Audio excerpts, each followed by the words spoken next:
family? Welcome back to the Ebony Odyssey. My name is Jermaine Long, and I am a servant of the Most High God. I really appreciate you for coming along, and as always, enjoy the journey. Today, it's not a real talk. It's just a little bit of scripture that we're going over as a family that I would like to share, and just to bring us to remembrance of how we go about our daily lives and some of the things that we go through during that time and how that shapes and affects us.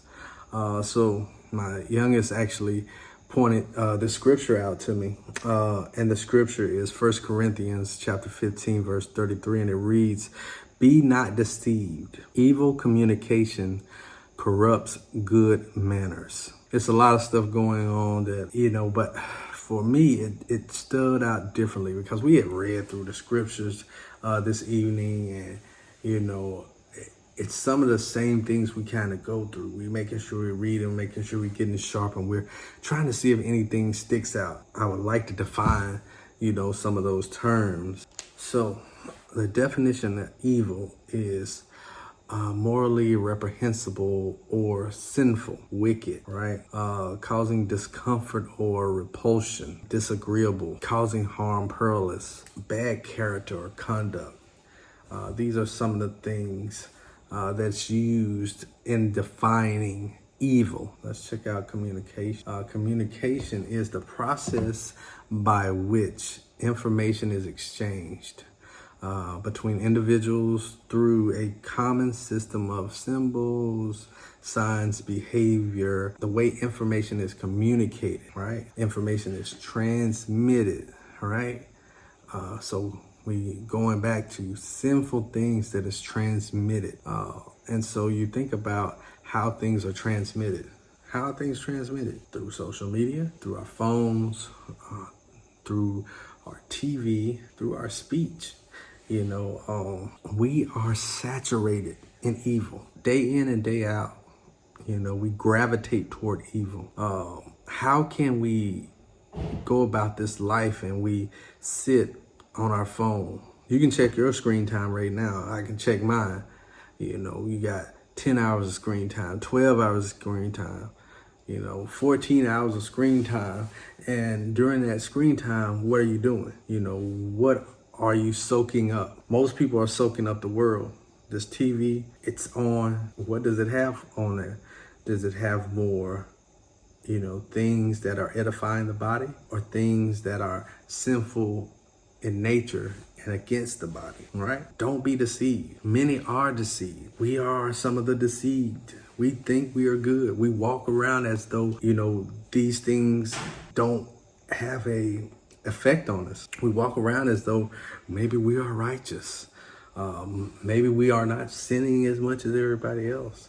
But, just like everybody else, we are of the world. Me and my wife, talking the other day about every show that we watch. Third episode, what happened? You have something that deals with the LGBTQ community, like out of nowhere. Like you getting off into this series, and guess what? Boom, it pops up. My oldest son, Jordan, he was talking about, man, he done watched a cartoon for about 11 episodes, and then bam, LGBT stuff in the 11th episode. He said he turned it off. And I'm like, hey, more power to you, son. Because being able to cut those things off that would just try to show you sin, that would try to corrupt you, that keeps trying to taint that which God has given us to keep pure. It's hard to kind of turn off those things. It's a lot of things we've gotten into. This should hit home with a lot of people. What are some of these things that we're watching? Evil consists of those sins. Sins are consistent or strengthened by those commandments. Murdering, tons of things. People getting killed, people getting murdered. We love that. We gravitate toward that. Lying, stealing, adultery, covetousness, right? All of those things we gravitate toward. We love movies with that in it. We love shows with that in it. And this is that evil communication that I'm talking about.